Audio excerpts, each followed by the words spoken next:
Let us see blood relation problem. A is B's brother, C is D's father, E is B's mother. A and D are brothers. How is E related to C?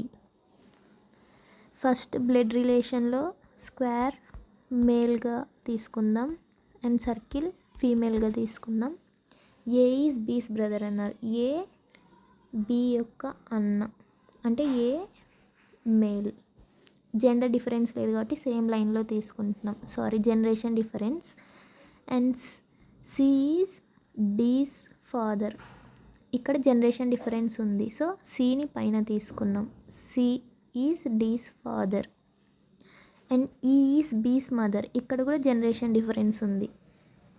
ఈ B యొక్క అమ్మ, female కాబట్టి circle తీసుకుంటాం.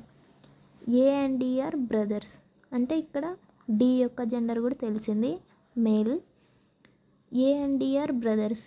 వీళ్ళిద్దరు brothers అవ్వాలంటే వీళ్ళిద్దరు same కపుల్కి పుట్టుండాలి, వీళ్ళిద్దరు parents same అని. సో ఇక్కడ వీళ్ళిద్దరు కపుల్ అయితేనే వీళ్ళిద్దరు బ్రదర్స్ అవ్వగలుగుతారు.